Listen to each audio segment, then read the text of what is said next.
إن الحمد لله نحمده ونستعينه ونستغفره ونعوذ بالله من شرور أنفسنا ومن سيئات أعمالنا. من يهده الله فلا مضل له ومن يضلله فلا هادي له. وأشهد أن لا إله إلا الله وحده لا شريك له، وأشهد أن محمدا عبده ورسوله. يا أيها الذين آمنوا اتقوا الله حق تقاته ولا تموتن إلا وأنتم مسلمون. يا أيها الناس اتقوا ربكم الذي خلقكم من نفس واحدة وخلق منها زوجها وبث منهما رجالا كثيرا ونساء، واتقوا الله الذي تساءلون به والأرحام، إن الله كان عليكم رقيبا.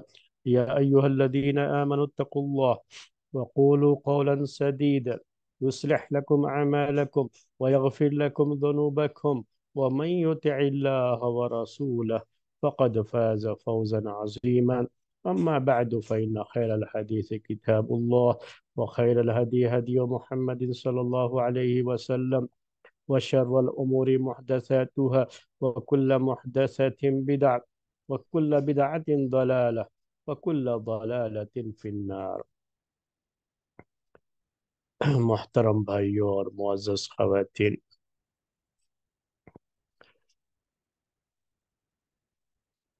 عمر بن عبدالعزیز رحمۃ اللہ علیہ کے دور خلافت کے بارے میں بات آپ کے سامنے چل رہی ہے۔ اس سلسلے میں ان کے دور خلافت کی جو خوبیاں تھیں، جو اصلاحی کام ہوئے، جو خلافت کو انہوں نے بہت کوشش کی کہ جس طریقے سے خلفائے راشدین کے زمانے میں خلافت کا معاملہ چلتا رہا، اور خلافت کے جو امور تھے، خلافت سے متعلق جو چیزیں تھیں، جیسے اس زمانے میں انجام پاتی تھیں، بالکل اسی میتھڈ پر، اسی نہج پر انہوں نے اپنی خلافت چلانے کی پوری کوشش کی۔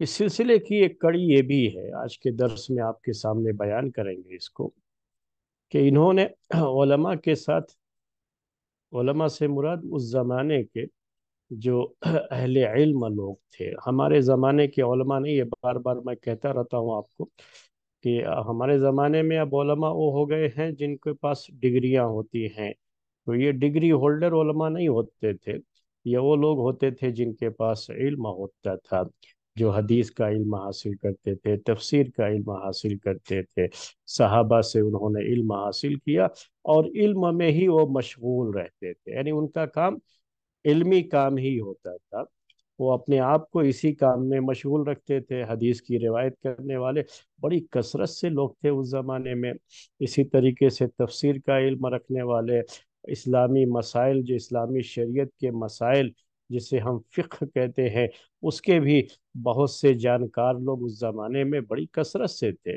علم رکھنے والے بڑی کثرت سے لوگ تھے۔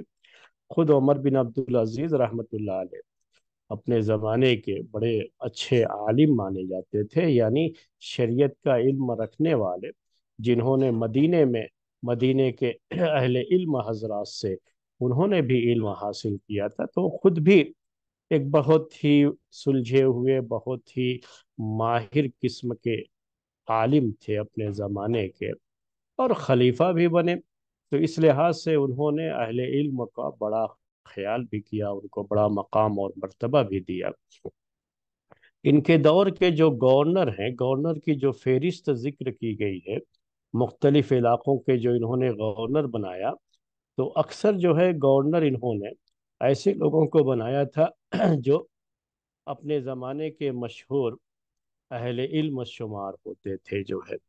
اب میں آپ کو جو ہے چند لوگوں کے نام بیان کرتا ہوں جو ان کے زمانے میں گورنر تھے، مختلف علاقوں میں انہوں نے ان کو متعین کیا تھا۔ تو جیسے کوفہ، کوفہ مشہور شہر، اور یہاں پر جو گورنر ہوتا تھا اس کو بڑی پریشانیوں کا سامنا بھی کرنا پڑتا تھا، کوفہ بصرہ وغیرہ کے علاقے میں۔ اس سے پہلے کے خلفاء نے حجاج بن یوسف کو، اور اس سے پہلے بھی بعض بڑے سخت مزاج رکھنے والے گورنر متعین کیے تھے۔ انہوں نے اپنے دور خلافت میں کوفہ کا گورنر بنایا تھا عبد الحمید بن عبد الرحمن بن زید بن خطاب کو، جو کہ بڑے مشہور امام تھے علم۔ اس زمانے میں زیادہ لفظ امام کا استعمال، علماء اور عالم کے بجائے امام کا لفظ استعمال کرتے تھے، تو یہ علم کے اپنے دور کے بڑے امام مانے جاتے تھے۔ ان کو کوفے کا گورنر بنایا تھا۔ ابو بکر بن عمر بن حزم ان کو مدینے کا گورنر بنایا تھا۔ یہ بھی بہت ہی مشہور عالم تھے اپنے دور کے، حدیث کی روایت کرنے میں، حدیث کو جمع کرنے میں، لکھنے میں، اس کی تدوین کرنے میں ان کا بھی اپنا بڑا اونچا مقام تھا جو ہے۔ تو ان کو بھی، اور یہ ان کے بڑے خاص دوست بھی کہہ لیجئے کہ تھے، یہ ان کے ساتھی بھی تھے، تو ان کو بھی یہ مقام حاصل تھا، اور ان کو مدینے کا گورنر بنایا تھا عمر بن عبدالعزیز رحمۃ اللہ علیہ نے۔ اسی طریقے سے افریقہ کے علاقے میں انہوں نے جس کو گورنر بنایا وہ اسماعیل بن ابی مہاجر تھے۔ یہ بھی بہت بڑے امام مانے جاتے تھے، حدیث کے تعلق سے شریعت کا علم رکھنے والوں میں ان کا شمار ہوتا تھا۔ آرمینیا، آذربائیجان، فراتیہ، یہ جو علاقے تھے وہاں کا انہوں نے جو گورنر بنایا تھا، اس زمانے کے مشہور محدث عدی بن عدی کندی کو بنایا تھا۔ اور یمن کے علاقے میں انہوں نے جناب عروہ بن عطیہ سعدی کو گورنر بنایا تھا۔ رقہ کی عمارت پر سالم بن وابصہ کو بھیجا تھا۔ اور اسی طریقے سے بیت المال بھی انہوں نے، بیت المال کا بھی جس کو ذمہ دار بنایا، جب ہم اس پر نظر ڈالتے ہیں تو اکثر وہ اس زمانے کے بڑے بڑے اہل علم لوگ تھے، علماء تھے اس زمانے کے، یعنی حدیث کی روایت کرنے والے، حدیث کا علم رکھنے والے، یا جو ہے علم کے ساتھ ہی ان کا جو ہے علم ہی ان کا اوڑھنا بچھونا رہا، وہ علم کے ساتھ ہی ہمیشہ مشغول رہے، تو ایسے لوگوں کو انہوں نے چن چن کر کے اپنے دور خلافت میں ذمہ داریاں دی، چاہے وہ گورنر کا معاملہ ہو، چاہے جو ہے بیت المال کی نگرانی کا معاملہ ہو، یا اسی طریقے سے انہوں نے اس کا بھی بڑا خیال رکھا کہ جو قضا کے مسائل ہوتے تھے، قاضی تو عام طریقے سے اہل علم لوگوں کو ہی رکھا جاتا تھا، پہلے سے بھی وہ چیز تھی، لیکن اور دوسرے جو معاملات تھے، گورنر خاص طریقے سے، تو گورنر پہلے لوگ زیادہ تر کوشش یہی کرتے تھے کہ اپنے خاندان کے لوگ، اپنے قبیلے کے لوگ، ان کو زیادہ گورنر بنایا جائے، یا ان کو اس طرح کی ذمہ داریاں زیادہ دی جائے، یا رائل فیملیز کے جو لوگ ہوتے تھے ان کو اس طرح کی ذمہ داریاں زیادہ دی جاتی تھی، یا علاقے کے لحاظ سے جو آدمی وہاں پہ بڑا با اثر مانا جاتا تھا اس لحاظ سے اس کو ذمہ داری دے دی جاتی تھی۔ اسی طریقے سے کبھی ایسا بھی ہوتا تھا کہ اگر علاقے کے لوگ بہت زیادہ ستاتے ہیں، پریشان کرتے ہیں، تو بڑے ہی سخت قسم کے ظالم شخص کو بھی کبھی گورنر بنا دیا جاتا تھا۔ تو مختلف اس کی، ان کے بھی اپنے کچھ نہ کچھ آپ کہہ سکتے ہیں کہ وجہ ہو سکتی ہے ان کی بھی، کہ کیوں انہوں نے ایسے لوگوں کو متعین کیا، جو بھی ہے۔ تو اس طرح کی صورتحال تھی۔ انہوں نے کوشش یہ کی کہ اپنے دور خلافت میں گورنری بھی ایسے لوگوں کے ہاتھ میں چلی جائے جو لوگ اہل علم میں شمار ہوتے ہیں، اور وہ اپنے علم کا فائدہ بھی لوگوں کو پہنچائے، اور ساتھ میں صحیح اسلامی نہج پر، جو اسلامی طریقہ ہے اس طریقے پر حکومت کو چلائیں، کیونکہ صرف خلیفہ ایک ہی نہیں چلاتا ہے، ایک ہی نہیں کام کرتا ہے، خلیفہ کے ماتحت جتنے لوگ بھی ہیں کام کرنے والے، اس کے انڈر میں کام کرنے والا، جب تک سب لوگ اچھے نہیں ہوں گے تب تک خلافت کو صحیح نہیں مانا جاتا نا، تب تک جو ہے ساری بدنامی تو خلیفہ ہی کی رہتی ہے۔ حالانکہ خلیفہ اپنے آپ میں چاہے کتنا ہی اچھا کیوں نہ ہو، لیکن اس کے انڈر کام کرنے والے لوگ اچھے نہیں ہیں، وہ لوگوں پر ظلم کرتے ہیں، تو یہ سارا، یعنی سارا مسئلہ کس کے اوپر ڈال دیا جاتا ہے؟ خلیفہ، اس کی ذمہ داری ہوتی بھی ہے، اس کو ان چیزوں کی طرف دیکھنا بھی ہوتا ہے، سوچنا بھی ہوتا ہے۔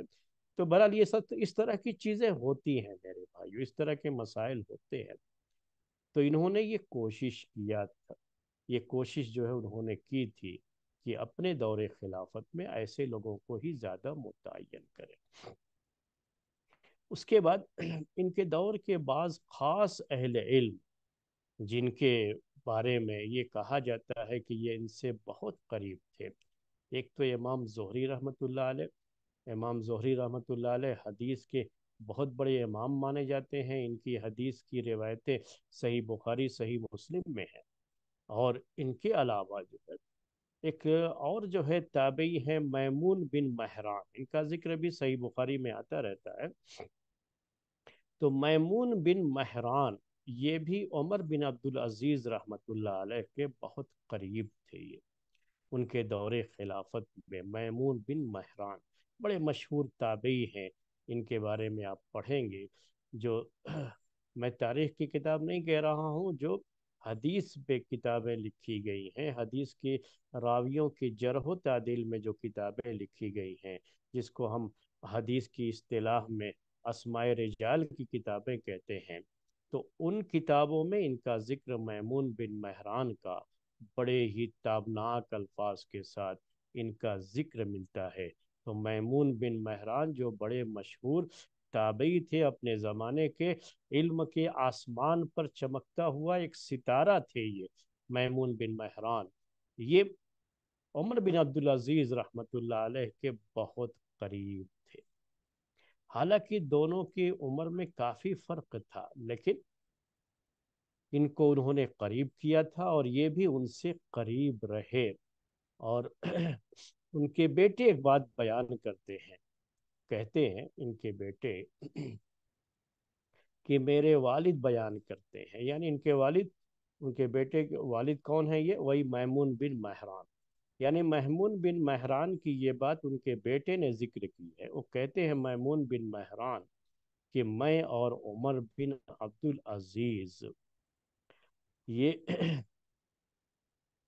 کہتے ہیں کہ میں نے ایک مرتبہ ایسا ہوا کہ دیکھا کہ ان کے پاس چند خطوط پڑے ہوئے ہیں، کچھ جو ہے خطوط پڑے ہوئے ہیں، خطوط یہ لیٹرز جو ہے، رسائل عربی۔ تو کہا کہ جب میں نے دیکھا تو میں نے پوچھا کہ یہ بتائیے کہ یہ جو آپ نے لیٹرز لکھے ہیں، یہ کاغذ جو اس میں یوز ہوا ہے یہ کیسا ہے؟ کاغذ اس زمانے میں بہت کم ہوتے تھے اور زیادہ تر مختلف دوسری چیزوں پر لوگ لکھتے تھے، لیکن بہرحال اس زمانے میں لکھنے کا رواج بھی ہو چکا تھا جب یہ خلیفہ بنے تھے، اور بہت زیادہ لوگ لکھنا شروع کر چکے تھے۔ تو انہوں نے کہا کہ یہ کاغذ تو بیت المال کا ہے، آپ نے اسے کیسے یوز کر لیا؟ آپ کو جو ہے اسے یوز نہیں کرنا چاہیے۔ اور اس سلسلے میں تھوڑی نصیحت کی ان کو، نصیحت کرنے کا اثر یہ ہوا کہ اس کے بعد سے انہوں نے بیت المال کے کاغذ کو بھی یوز کرنا شروع جو ہے چھوڑ دیا، اور اپنے پیسے سے جو پیپر خریدتے تھے، کاغذ خریدتے تھے، اس کو ہی یوز کرتے تھے۔ تو یہ میمون بن مہران، میں آپ کو ان کے بارے میں بتانا چاہ رہا تھا کہ میمون بن مہران یہ عمر بن عبدالعزیز رحمۃ اللہ علیہ سے تقریباً 20 سال بڑے تھے، یعنی ان سے بڑی عمر کے تھے یہ، اور یہ بہت پائے کے اپنے زمانے کے محدث مانے جاتے تھے میمون بن مہران، اور کتاب و سنت کی خدمت میں ان کا بڑا اہم رول رہا ہے۔ لیکن یہ میمون بن مہران ان سے قریب ہو گئے، جبکہ میمون بن مہران کا عمر بن عبدالعزیز رحمۃ اللہ علیہ سے پہلے کے جو خلفاء گزرے ہوئے ہیں ان سے وہ اپنی دوری بنا کر کے رکھتے تھے، اور اس کے بارے میں لوگوں سے یہی کہا کرتے تھے کہ ہمیشہ اپنے آپ کو علماء سے دور رکھا، یہ عمرا سے دور رکھا کرو، یعنی خلیفہ کے دربار میں جانے سے اپنے آپ کو دور رکھو۔ تو یہ جو کہا کرتے تھے اور اپنے آپ کو دور رکھتے بھی تھے، لیکن عمر بن عبدالعزیز رحمۃ اللہ علیہ کے دور خلافت میں یہ ان کے بہت قریب ہو گئے تھے، اور ان کو ہمیشہ نصیحت کرتے رہتے تھے۔ اور ان کی جو نصیحت کی چند باتیں ہیں میں آپ کے سامنے چاہتا ہوں کہ اسے پیش کر دوں۔ ان کی نصیحت جو بہت کثرت سے کیا کرتے تھے، ہم سب کے لیے بھی اس میں فائدہ ہے، تو ہم سب کے لیے یہ بات ذکر کر رہے ہیں۔ وہ کہتے تھے کہ آدمی اس وقت تک متقی نہیں بن سکتا جب تک کہ وہ اپنے آپ کا محاسبہ نہ کرے.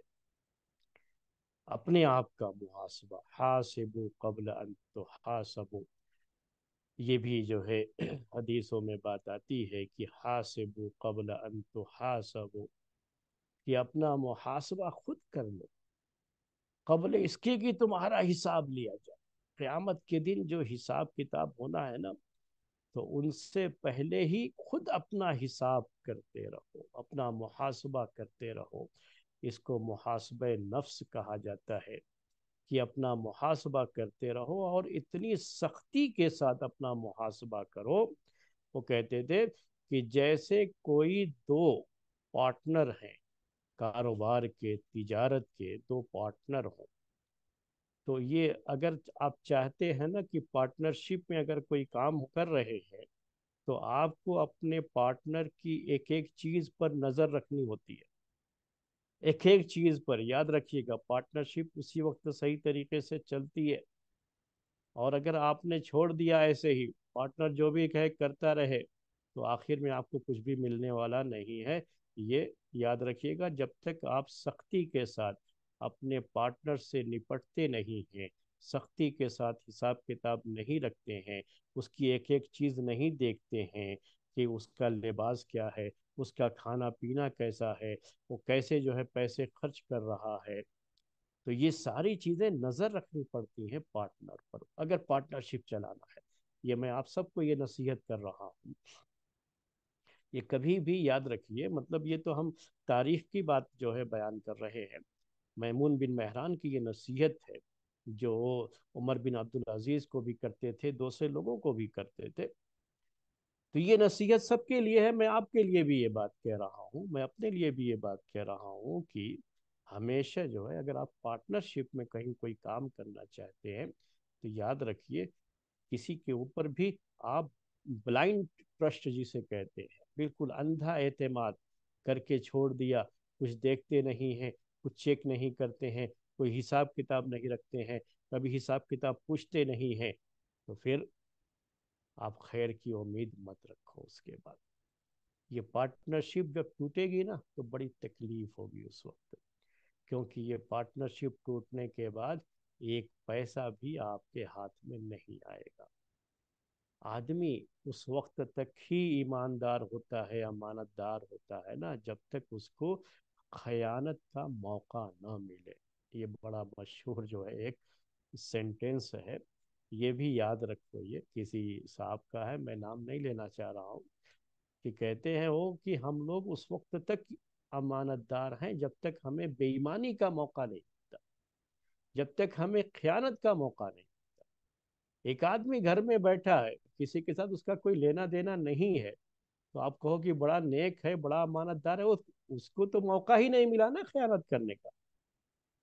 جس کو موقع ملتا ہے خیانت کرنے کا، اس کے باوجود وہ خیانت نہ کرے، وہ کرپٹ نہ ہو اور کرپشن میں مبتلا نہ ہو، تب کہا جاتا ہے کہ واقعی وہ بڑا نیک آدمی ہے. تو یہ ایک چیز نوٹ رکھیے، اگر آپ موقع دے دیں گے کہ وہ آدمی خیانت کرے، کرپشن کرے، موقع دیں گے، تو وہ ضرور کرپٹ بن جائے گا. ہماری ذمہ داری ہوتی ہے کہ ہم اس کو اس کا موقع نہ دیں. اپنی نگرانی ہم ہمیشہ رکھیں. آپ بچوں کی بھی تربیت میں اس بات کو ہمیشہ یاد رکھیے کہ بچوں کی تربیت میں بھی ان پر بلائنڈلی آپ ٹرسٹ نہیں کر سکتے. وہ خیال کرنا ہوتا ہے، وہ دیکھنا رہتا ہے، وہ نگرانی ہوتی ہے، وہ ضروری ہے، وہ کرنا ہے، اور پوچھنا بھی ہے، سوال بھی کرنا ہے. کیا ہے کوئی بھی چیز ہو تو اس لحاظ سے ان کو یہ احساس رہنا ہے بچوں کو کہ ہمارے اوپر کوئی نگرانی ہے، کوئی ہے ہمارا حساب کتاب دینے والا، ہمارا محاسبہ کرنے والا. وہ جب جتنا چاہے جہاں چاہے پیسے خرچ کر دے، جہاں چاہے آئے، جہاں چاہے جائے، اپنی مرضی سے. ویسا نہیں ہوتا ہے. تو یہ سب جب چیزیں ہو جاتی ہے تو یہیں سے بگاڑ شروع ہو جاتا ہے. آدمی کب تک میرے بھائیوں ایماندار امانت دار ہوتا ہے؟ جب تک اسے خیانت کا موقع نہیں ملتا ہے. تو وہ بڑی سختی سے یہ بات میمون بن مہران کہا کرتے تھے. کیا کہتے تھے کہ اپنا سختی کے ساتھ اپنے آپ کا محاسبہ کرو، بڑی سختی کے ساتھ. جیسے ایک کاروباری، دیکھیے یہ کاروباری کی بات کرتے ہیں، وہ اپنے پارٹنر کے ساتھ بڑی سختی کا معاملہ کرتا ہے، سخت محاسبہ کرتا ہے، ایک ایک پیسے کا حساب رکھنا چاہتا ہے. جیسے وہ اس کی ہر چیز دیکھتا ہے کہ یہ کیا کھا رہا ہے، کیا پی رہا ہے، کہاں آ رہا ہے، کہاں جا رہا ہے. اس کو ایک ایک چیز پر نظر رکھنی ہوتی ہے. تب جا کر کے اس کا پارٹنر ایمانداری کے ساتھ، امانت داری کے ساتھ کام کرتا ہے. یہی معاملہ ہمارے نفس کا بھی ہے. اللہ تعالیٰ نے ہم کو کیا ایسے ہی چھوڑ دیا؟ آپ خود سوچو تھوڑی دیر کے لیے. اللہ تعالیٰ کیا کہتا ہے ہم سے بار بار کہ اللہ تعالیٰ تمہارا نگراں ہے، تمہاری ہر وقت نگرانی کر رہا ہے. نگراں ہے، وہ کبھی ایسے ہی نہیں چھوڑ دیا ہے ہم کو کہ بس پیدا کر کے ایسے ہی چھوڑ دیا، ہم جو چاہے کرتے پھرے. نہیں، وہ تو بار بار کہتا ہے کہ تمہارے اوپر اللہ تعالیٰ کیا ہے؟ نگراں ہے. ایسی نگرانی جو 24 آورس کی نگرانی ہے. یہ تو یہ احساس پیدا ہونا ہے نا لوگوں کو. تو وہی احساس دلاتے تھے.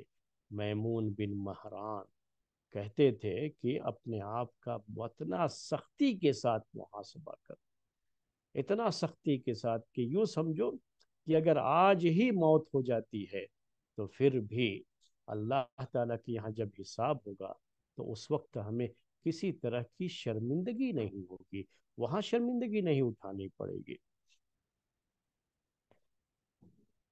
ان کی جو ہے یہ بات بھی بہت مشہور ہے. ان کی یہ بات، ان کی ایک نصیحت جو ہے بہت مشہور ہے. وہ کہا کرتے تھے کہ 3 چیزیں ایسی ہیں جو چاہے آدمی نیک ہو چاہے برا ہو، ہر صورت میں یہ تینوں چیزیں اس کی ادا کی جائیں گی. 3 چیزیں اس کی نیکی، وہ آدمی نیک ہے تبھی ہم وہ چیز کریں گے اس کے ساتھ، برا ہے تو نہیں کریں گے. ایسا نہیں، چاہے سامنے والا آدمی کتنا ہی برا کیوں نہ ہو، لیکن 3 چیزیں ایسی ہیں کہ ہمیں اس کا خیال کرنا پڑتا ہے. وہ 3 چیزیں کیا ہے؟ ایک امانت ہے. اگر کسی برے شخص نے بھی، جو دنیا کا سب سے برا آدمی ہی کیوں نہ ہو، اپنے زمانے کا سب سے بڑا ظالم ہی کیوں نہ ہو، اپنے زمانے کا فرعون ہی کیوں نہ ہو، اگر اس نے ہمارے ساتھ، ہمارے پاس کوئی امانت رکھی ہے تو اس کی امانت کو اسے واپس کرنا ہے. یہ امانت داری کا تقاضا ہے کہ اس کی امانت پھر اس کو واپس کر دی جائے. اسی طریقے سے دوسری چیز وہ بیان کرتے تھے، صلہ رحمی. صلہ رحمی کا مطلب ہوتا ہے رشتہ داری کا خیال کرنا، رشتہ داری کا پاس رکھنا. تو چاہے ہمارا کوئی رشتہ دار کتنا ہی برا کیوں نہ ہو، لیکن ہمیں اس کا خیال اس کے ساتھ رکھنا پڑتا ہے. ہم اپنے طور پر احتیاط کرتے ہیں اپنے بچوں کی تربیت کو لے کر کے اور بھی مختلف چیزوں کو لے کر کے، اور وہ کرنی بھی چاہیے احتیاط، یہ بہت اہم چیز ہے. لیکن اس کے باوجود بھی اس کی برائی سے تو اپنے آپ کو محفوظ رکھنے کے لیے احتیاط تو کرنا ہے، لیکن جہاں صلہ رحمی کی بات آتی ہے تو پھر اسے ادا کرنا پڑتا ہے. اور تیسری چیز انہوں نے بیان کی کہ آدمی اگر کسی کے ساتھ کوئی وعدہ کرتا ہے، عہد کرتا ہے، تو چاہے وہ شخص برا ہی کیوں نہ ہو، اگر اس کے ساتھ کوئی عہد معاہدہ ہے تو اس کی بھی پاسداری ہونی ہے، اس کا بھی لحاظ ہونا ہے.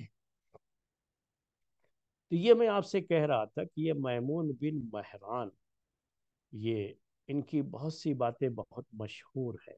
اور یہ بڑی نصیحت کیا کرتے تھے عمر بن عبدالعزیز رحمۃ اللہ علیہ کو، جو خود تو خلفاء سے دور رہتے تھے، لیکن ان کے دور میں، یعنی عمر بن عبدالعزیز رحمۃ اللہ علیہ کے دور میں، یہ خود ان کے پاس جاتے اور ان کو نصیحت کیا کرتے تھے. کیونکہ ان کی نصیحت سنی بھی جاتی تھی.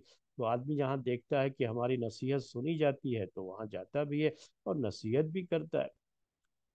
ان کی ایک بات اور بھی بہت مشہور ہے، کوٹ کی جاتی ہے ان کی یہ بات، وہ یہ ہے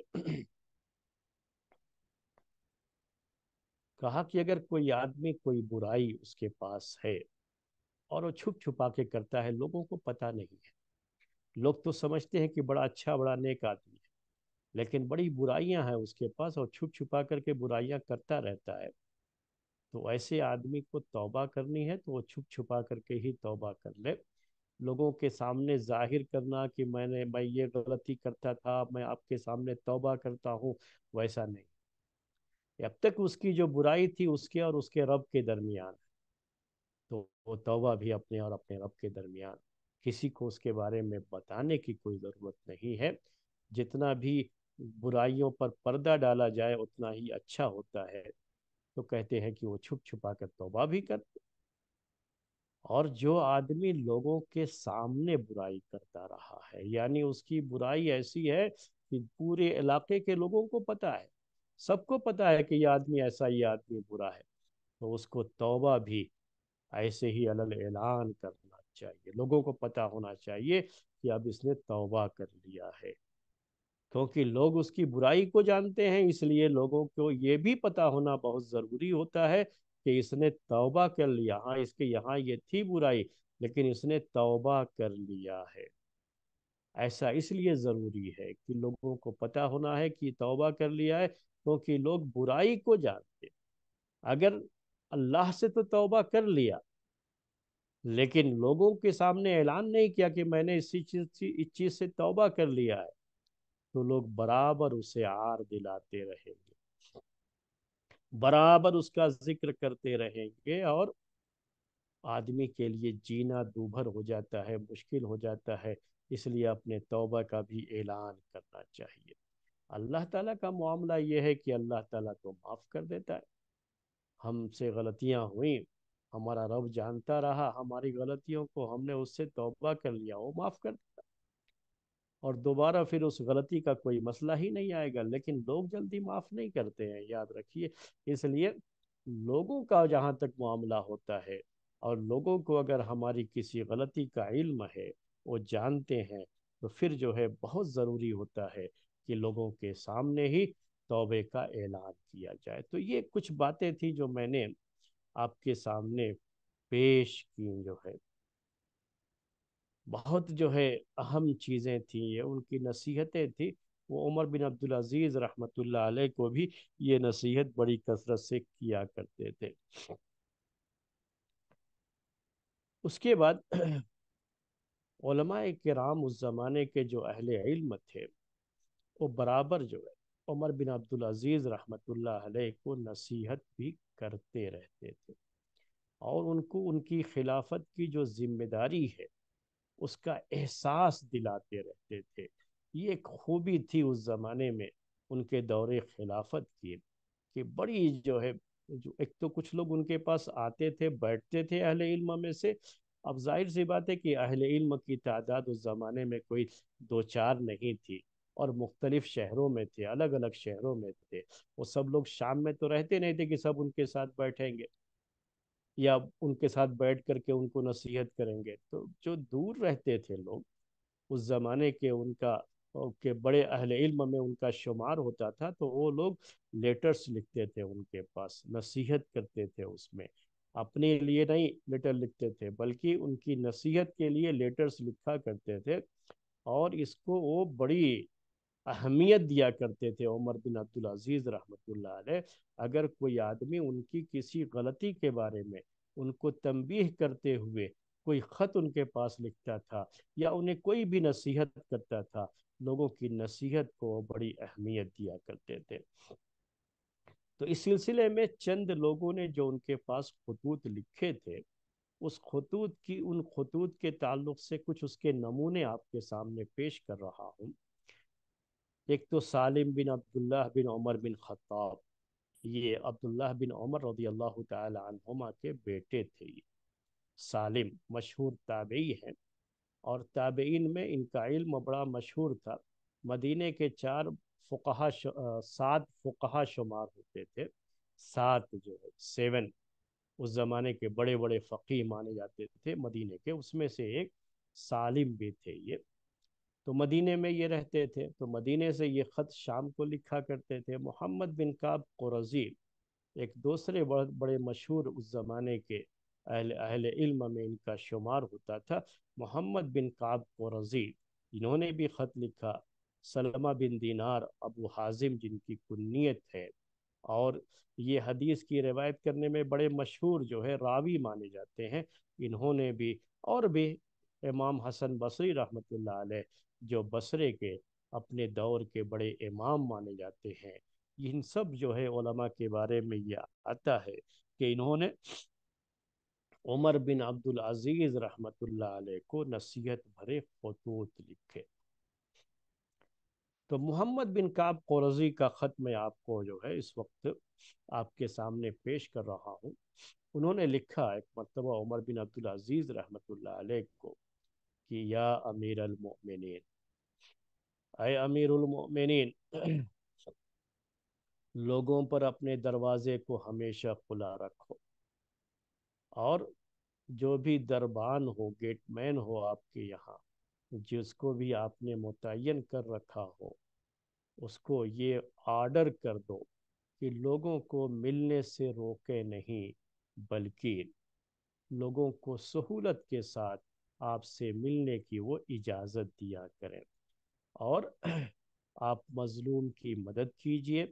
اگر کسی نے کسی پر ظلم کیا ہے تو ظالم سے مظلوم کا حق دلائیے، اس میں اس کی مدد کیجئے۔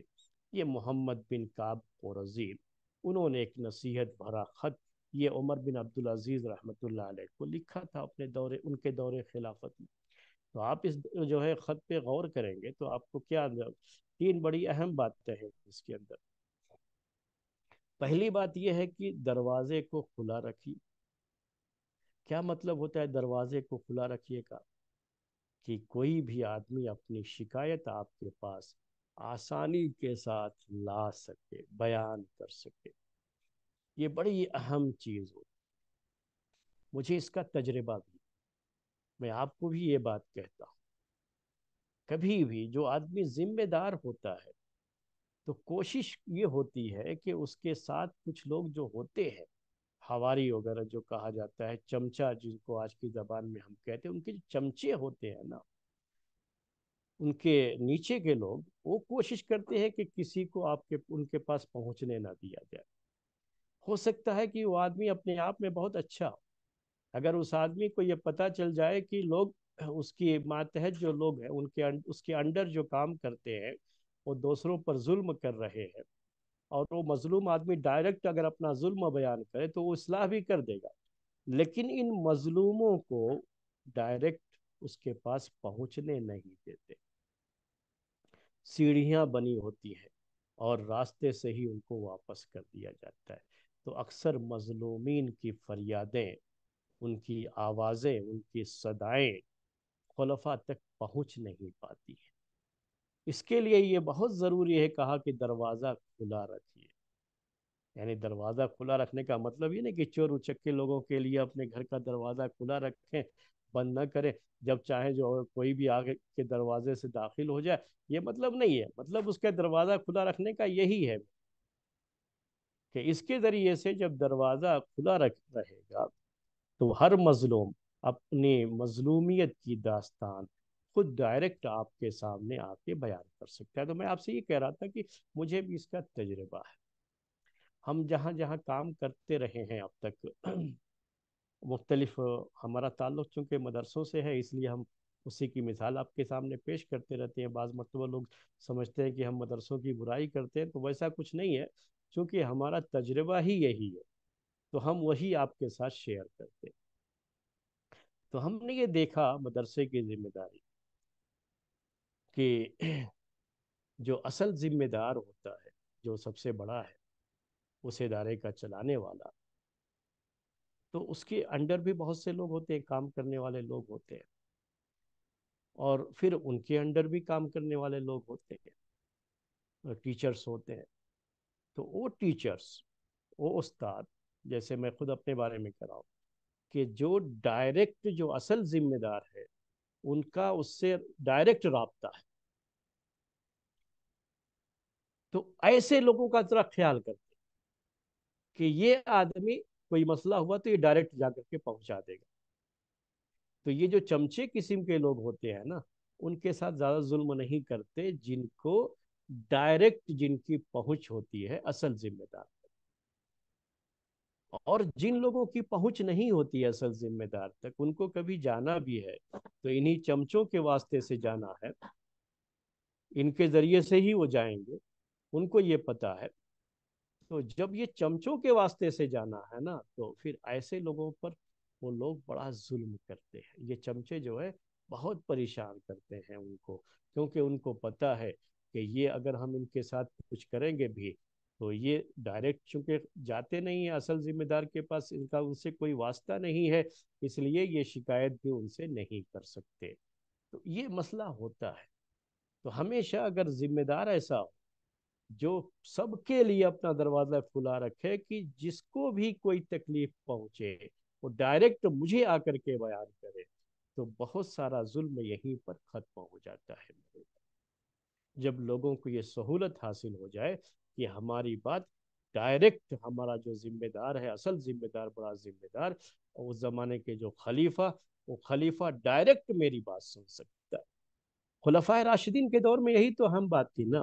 آپ دیکھیں گے تو وہی خلیفہ مسجد میں آ کر کے امامت کر رہا ہے، خطبہ دے رہا ہے، مسجد میں بیٹھا ہوا ہے، جو ملنا چاہتا ہے ڈائریکٹ مل سکتا ہے. بیچ میں کچھ بھی یہ نہیں تھا کہ پہلے ہمارے پی اے سے ملو گے، پہلے ان سے ملو گے، ان سے ملو گے، ویسا کوئی سسٹم ہی نہیں ہوتا تھا.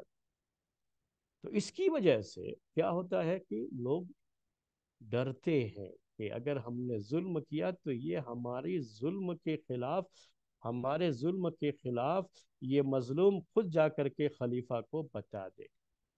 تو اس لیے کہا تھا کہ دروازے کو کھلا رکھیے، اور جو دربان ہوتا ہے دروازے پر اس کو یہ آرڈر کر دیجئے کہ کسی کو روکے نہیں، ان کو اندر آنے دے. بس ایک نظام کے تحت ایک ہی مرتبہ سب پہنچ جائیں گے تو مشکل ہوگی، تو ایک ایک کر کے ان کو اندر بھیجے. جو ایک نظام رہتا ہے اس نظام کے ساتھ چلے. تو یہ ایک جو ہے معاملہ تھا. اسی طریقے سے قاسم بن مخیمرہ ایک راوی ہے، وہ جو ہے نصیحت کرتے ہوئے ایک خط لکھتے ہیں، ان تک پہنچاتے ہیں، یعنی عمر بن عبدالعزیز رحمۃ اللہ علیہ تک پہنچاتے ہیں. ان کی نصیحت بھرا یہ خط ان تک پہنچا. انہوں نے یہ لکھا اپنے خط میں کہ یہ بات ہم کو پہنچی ہے، ہمیں پتہ ہے کہ جو شخص لوگوں کا خلیفہ بنتا ہے، حاکم بنتا ہے، اور وہ حاکم بننے کے بعد لوگوں کی ضرورت کا خیال نہ کرے اور لوگوں کی ضرورتیں پوری نہ کرے، تو اللہ تبارک و تعالی اس دن، جس دن انسان کو سب سے زیادہ رحم کی، کرم کی ضرورت ہوگی، یعنی قیامت کے دن، تو قیامت کے دن اللہ تعالیٰ اسے اپنے رحم و کرم سے محروم کر دے گا. دنیا میں جس شخص نے حاکم ہوتے ہوئے، خلیفہ ہوتے ہوئے، ایک ذمہ دار ہوتے ہوئے لوگوں کی ضرورتیں پوری نہیں کی ہیں، تو کل قیامت کے دن اللہ تعالیٰ بھی اس کی ضرورت پوری نہیں کرے گا، یعنی اس پر رحم کا معاملہ نہیں فرمائے گا. تو یہ چیزیں، اب یہ نصیحت ایسی ہے کہ آدمی کے دل کو، دل کے تاروں کو جھنجھوڑ دیتی ہے. حسن بصری رحمۃ اللہ علیہ، جن کے بارے میں ابھی میں آپ سے کہہ رہا تھا، یہ بصرے کے اپنے دور کے بڑے مشہور امام بھی تھے، اور حدیث کی روایت کرنے میں بھی ان کا بڑا اونچا مقام تھا.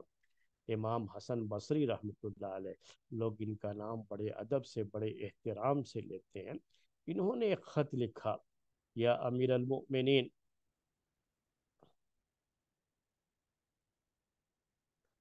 کہا کہ ہمیں لوگوں کے ساتھ کیسے رہنا چاہیے.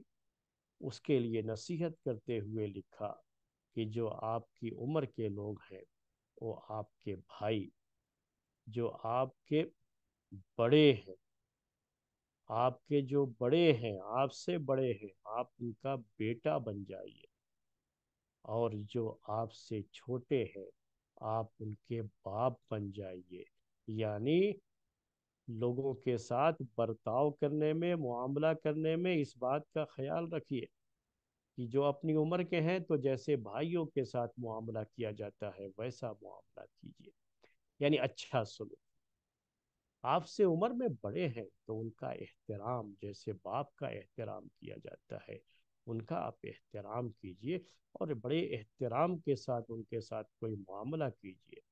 اگر کوئی چھوٹا ہے عمر میں تو اس کے ساتھ بیٹوں جیسا سلوک کیجیے، اور جس طرح سے بیٹوں کو نصیحتیں کی جاتی ہیں، ان کو ان کی تربیت ہوتی ہے، ان کی دیکھ بھال ہوتی ہے، اس انداز سے آپ اس کے ساتھ معاملہ کیجیے۔ اور کسی بھی مجرم کو اگر سزا دینی ہے تو مجرم کو سزا اتنی ہی دینی ہوتی ہے جتنی کہ اس کے جتنا اس کا جرم ہے، جرم سے زیادہ سزا نہیں۔ اور یہ بھی خیال رہے کہ غصے کی حالت میں، جب غصہ ہو تو غصے کی حالت میں کسی کو سزا نہ دی جائے، کیونکہ اگر کسی کو ناحق ایک کوڑا بھی مارا گیا، کوئی ہلکی بھی سزا دی گئی، تو یہ ہلکی سزا بھی کل قیامت کے دن جہنم میں داخلے کا سبب نہ بن جائے۔ تو اس طرح کی نصیحتیں میرے بھائیوں جو ہے لوگ ان کے پاس لکھتے تھے، اور وہ نصیحتیں پڑھتے تھے، سنتے تھے۔ سالم بن عبداللہ بن عمر، جن کے بارے میں ابھی بتایا میں نے آپ کو کہ یہ مدینے کے 7 مشہور فقہا میں ان کا شمار ہوتا تھا، مشہور تابعی ہے، انہوں نے بھی خط لکھا، اور ان کے خط کی بھی چند باتیں آپ کے سامنے پیش کر دیتا ہوں۔ انہوں نے خط میں لکھا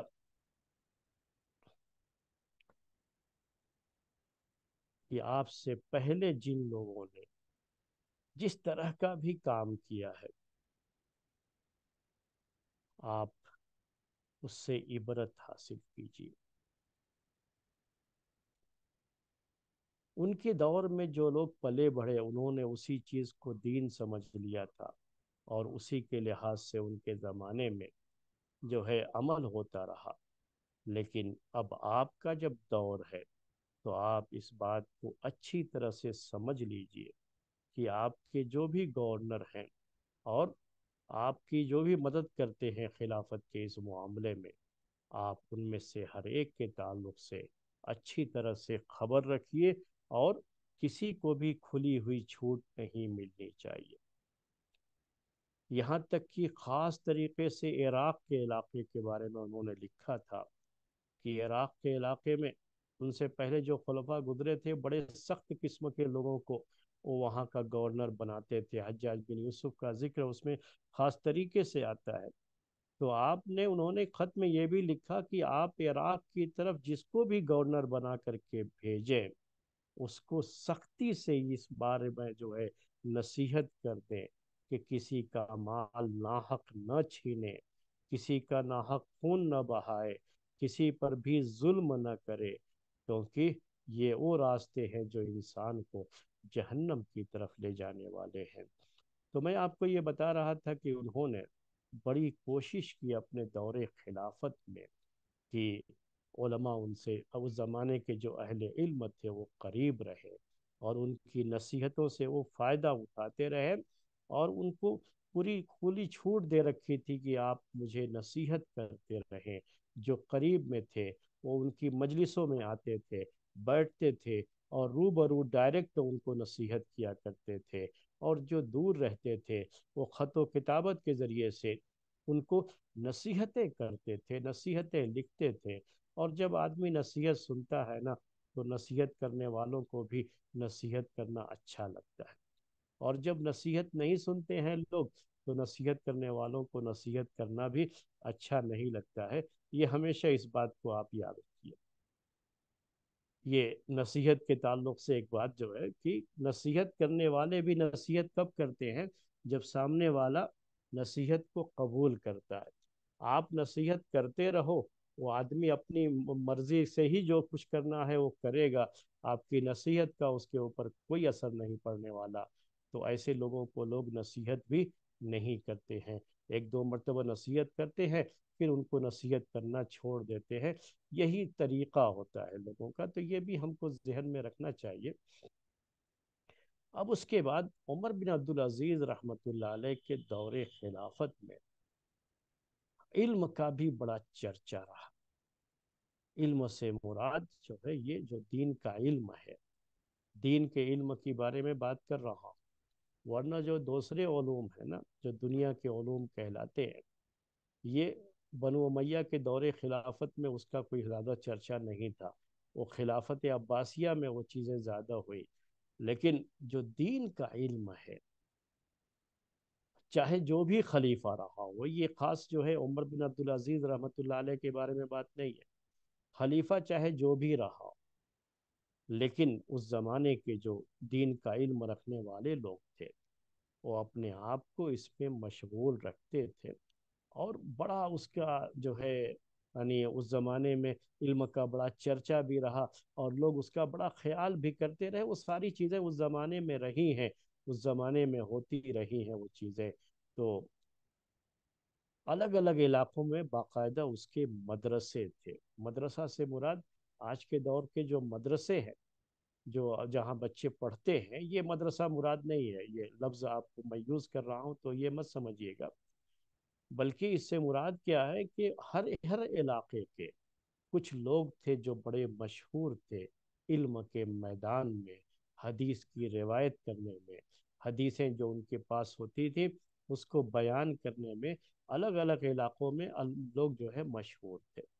تو جیسے شام کا علاقہ ہے، تو شام کے علاقے میں کچھ لوگ تھے جو بہت مشہور تھے، اور ان کے دور خلافت میں ایک خاص بات یہ ہوئی کہ چونکہ انہوں نے ایسے لوگوں کو بڑی اہمیت دی اور ان کو بہت انعام و اکرام سے بھی نوازا، ان کا بڑا خیال کیا، اس لحاظ سے ان کے دور خلافت میں یہ چیز اور بھی پروان چڑھی، اور لوگ بہت زیادہ علم کی طرف متوجہ بھی ہوئے، لوگ اس کی طرف توجہ دیتے رہے، یہ کام کرتے رہے۔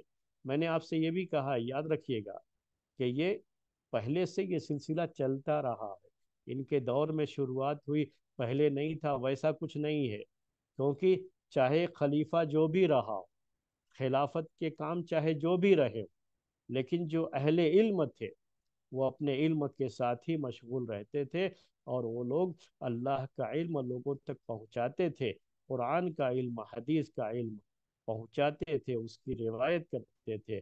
اس زمانے کے مشہور مشہور ائمہ خلافت میں بھی وہ اس کے ساتھ مشغول رہے ہیں، پہلے سے بھی وہ اس میں مشغول رہے ہیں۔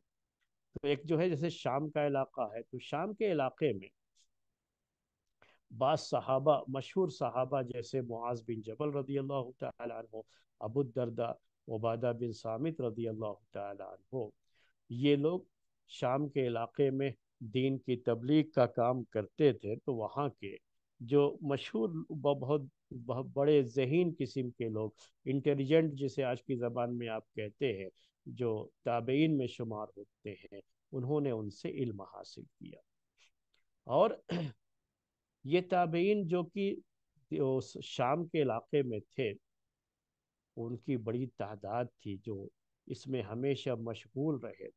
تو اس زمانے کے مشہور جو ہے فقیہ، مشہور راوی جو شام سے تعلق رکھتے تھے، وہ ایک ابو ادریس خولانی ہے، ان کا بڑا نام تھا، اور انہوں نے ابو الدرداء، ابو ہریرہ، عبداللہ ابن عباس رضی اللہ تعالی عنہم اجمعین جیسے بڑے بڑے صحابہ سے علم حاصل کر رکھا تھا۔ تو یہ ابو ادریس خولانی اپنے زمانے کے حدیث کے بڑے امام، فقہ کے، اسلامی مسائل، شریعت کے مسائل جاننے والے بہت بڑے امام جو ہے مانے جاتے تھے، ابو ادریس خولانی، جو کہ شام کے رہنے والے تھے، اور شام میں ان کا یعنی جو شام کا مدرسہ کہلاتا ہے، اس سے ان کا بڑا گہرا تعلق رہا ہے۔ اسی طریقے سے قبیصہ بن ذؤیب دمشقی، دمشقی، یہ دمشق یہ شام کا ہی ایریا، تو یہ بھی جو ہے بڑے مشہور فقیہ اور حدیث کی روایت کرنے والے راوی قبیصہ بن ذؤیب، یہ بھی گزرے ہوئے ہیں، اور یہ بڑے مشہور تابعی ہیں جو وہاں کے بڑے مشہور امام مانے جاتے تھے۔ اسی طرح سے مقبول شامی دمشقی، جب ہم حدیث کی کتابیں پڑھتے ہیں تو حدیث کی سندوں میں ان سب کا ذکر آتا ہے، تو یہ خود بھی جو ہے اس زمانے کے بڑے مشہور فقیہ تھے، حدیث کی روایت کرنے والے، جن کو مکحول کہا جاتا ہے، یہ بھی شام میں دمشق کے رہنے والے۔ اور خود عمر بن عبدالعزیز رحمۃ اللہ علیہ، بلال بن سعد جو ہے اور امام اوزائی رحمۃ اللہ علیہ اس کے بعد کے دور میں بہت ہی مشہور امام گزرے ہوئے ہیں، امام اوزائی رحمۃ اللہ علیہ، وہ انہی لوگوں سے فیض حاصل کیے تھے، علم حاصل کیے تھے، اور اپنے دور کے مشہور امام بنے تھے۔ مدینے کا جہاں تک تعلق ہے تو مدینے میں چونکہ صحابہ کی بڑی تعداد رہی تھی، تو صحابہ کی بڑی تعداد ہونے کی وجہ سے ان سے علم حاصل کرنے والے تابعین بھی وہاں پر بہت زیادہ تھے، اور وہاں پر علم کی مجلسیں بھی زیادہ ہوتی تھیں۔ مدینہ اس لحاظ سے اپنے آپ میں بڑا اہم جو ہے شمار ہوتا تھا۔ مدینے کے 7 بڑے مشہور تابعین میں سے فقہا، مشہور فقہا ان کا شمار ہوتا ہے، وہ سب کی سب اس دور کے بڑے اہم علماء میں شمار ہوتے تھے۔ تو مدینے کا مدرسہ تو بہت زیادہ اہل علم کے ساتھ ہمیشہ سے بھرا رہتا تھا۔ مکے میں جو لوگ تھے اس زمانے میں بڑی کثرت سے مکے میں بھی لوگ رہے۔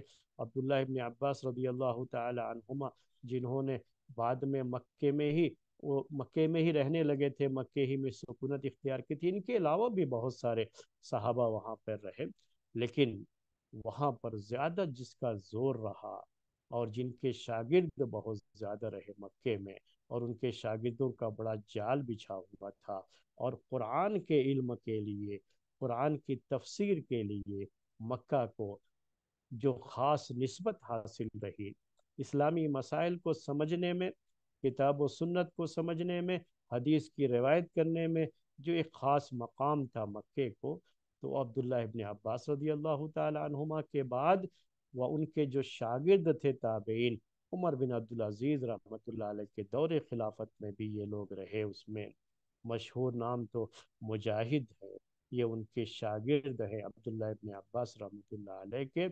اکرمہ ہے جو عبداللہ ابن عباس رضی اللہ تعالی عنہما کے بڑے خاص غلام تھے یہ، اور غلام ہونے کے باوجود بھی اتنا علم حاصل کیا تھا کہ ان کا بڑا مقام تھا۔ عطا بن ابی رباح ہیں، ان کو بھی بڑا اونچا مقام حاصل تھا۔ بصرہ اور کوفہ، حالانکہ یہ تو مدینے سے دور، مکے اور مدینے سے دور علاقے تھے، لیکن علم کا جہاں تک سوال ہے تو بصرہ اور مکہ کو، بصرہ اور کوفہ کو، جہاں آپ یاد رکھتے ہیں، آپ کو جو تاریخ پڑھائی جا رہی ہے، جو تاریخ جس کا درس ہم آپ کو دے رہے ہیں، اس میں یہ باتیں آپ کے سامنے تو بہت آ چکی کہ یہاں کے لوگ ہمیشہ خلیفہ کے خلاف بغاوتیں کرتے رہے، اور ان کے جو گورنر ہوتے تھے ان کے ساتھ بھی اچھا سلوک نہیں کرتے تھے۔ تو یہاں کے لوگوں کو جہاں اس طرح کی چیزوں کے لیے یاد کیا جاتا ہے، اور اس طرح سے یہ یہاں کے لوگ بدنام ہیں اس کو لے کر کے، وہیں اگر علم کی بات کریں تو علم میں ان کا بڑا اونچا مقام۔ اگر مکہ مدینہ کے بعد دیکھا جائے تو یہ بصرہ اور کوفہ اس زمانے میں یہ علم کے دو بہت بنیادی گڑھ مانے جاتے تھے، اور یہاں کے بڑے بڑے جو ہے اہل علم، بڑے بڑے علماء، مختلف فنون کے ماہرین یہاں پر جو ہے بصرہ اور کوفہ سے ان کا تعلق رہا ہے، اور حدیث کی روایت کرنے والے تعداد جو ہے ان کی اس علاقے میں بہت زیادہ ہے، جو حدیث کی روایت کرتے تھے، جن کا شمار مفسرین میں ہوتا ہے، محدثین میں ہوتا ہے۔ ایسے لوگ اس علاقے میں بہت رہے، قتادہ بن دعامہ سدوسی ہوں، حسن بصری رحمۃ اللہ علیہ ہوں، ابن سیرین ہوں، اور بھی جو ہے اس طرح کے وہ جو ہے بصرے سے تعلق رکھنے والے یہ لوگ تھے۔ کوفے سے بھی بڑی تعداد تھی، یعنی کوفے کے بارے میں تو یہاں تک مسئلہ ہے کہ 300 صحابہ، 300 صحابہ، ان صحابہ میں سے جنہوں نے بیعت رضوان میں، یعنی صلح حدیبیہ کے موقع پر جو بیعت کی تھی جس کو بیعت رضوان کہا جاتا ہے، اس بیعت میں شرکت کی تھی ان صحابہ نے، انہوں نے آ کر کے کوفے میں رہنے لگے تھے۔ بدری صحابہ، یعنی بدر میں شریک ہونے والے جو صحابہ تھے ان میں سے 70 صحابہ انہوں نے جو ہے کوفہ، ان کا بھی جو ہے کوفہ والوں کو انہوں نے اپنا فیض پہنچایا، اور کوفے کے لوگوں نے ان سے علم حاصل کیا۔ تو عمر بن خطاب رضی اللہ تعالی عنہ کے دور سے ہی کوفے میں علمی اور دینی تربیت اس کا جو ہے بڑا چرچا ہو گیا تھا، کیونکہ بن خطاب رضی اللہ تعالی عنہ کو بڑی فکر تھی، یہ علاقے ان کے دور میں فتح ہوئے تھے نا، تو ان کو بڑی فکر تھی کہ اس علاقے میں لوگوں کی تربیت کا انتظام کیا جائے۔ تو عبداللہ ابن مسعود رضی اللہ تعالی عنہ کو وہاں بھیجا گیا، اور انہوں نے بڑی کوشش کی، بڑی محنت کی وہاں پر، اور دعوت اللہ، لوگوں کو دین سکھانے میں اپنا بڑا اہم کردار ادا کیا۔ بہت ہی یعنی امپورٹنٹ رول ان کا رہا ہے وہاں پر عبداللہ ابن مسعود رضی اللہ تعالی عنہ کا۔ اور بھی میں نے آپ سے کہا کہ دوسرے بڑے بڑے صحابہ وہاں پر گئے ہیں، رہے ہیں، ان سے وہاں کے لوگوں نے علم حاصل کیا۔ وہاں پر بھی اہل علم کی بڑی تعداد تھی کوفے کے اندر۔ اسی طرح سے یمن میں بھی اور دوسرے علاقوں میں بھی جو ان کے دور میں علم کا بھی بڑا چرچا رہا ہے۔ مصر کا علاقہ بھی، شمال افریقہ کا علاقہ بھی، یہ سارے علاقے وہ تھے جہاں پر علم کا بڑا چرچا تھا۔ عمر بن عبدالعزیز رحمۃ اللہ علیہ کے دور خلافت میں یہ بڑی خدمت انجام دی گئی اس سلسلے میں۔ حالانکہ یہ چیزیں پہلے بھی ہوتی تھیں، بس فرق یہ ہے کہ پہلے لوگ انڈیویجول طور پر یہ سب کام کیا کرتے تھے، اور کبھی بھی علم کا یہ میدان اپنے شہ سواروں سے خالی نہیں تھا۔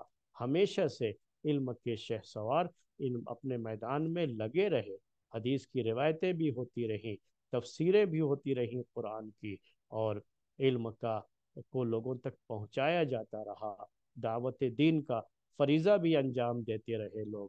لیکن ان کے دور میں سرکاری طور پر اس کو سرپرستی جو حاصل ہو گئی تھی، تو یہ سلسلہ اور تیزی سے پروان چڑھا تھا۔ تو یہ چند باتیں تھیں ان کے دور خلافت کے تعلق سے، میں نے آپ کے سامنے پیش کی۔ آج کا درس چونکہ یہ وقت ہو گیا تاریخ کے درس کا، تو ہم اپنا درس یہ یہیں پر ختم کرتے ہیں۔ اس کے بعد ہماری تزکیہ کی کلاس ہے۔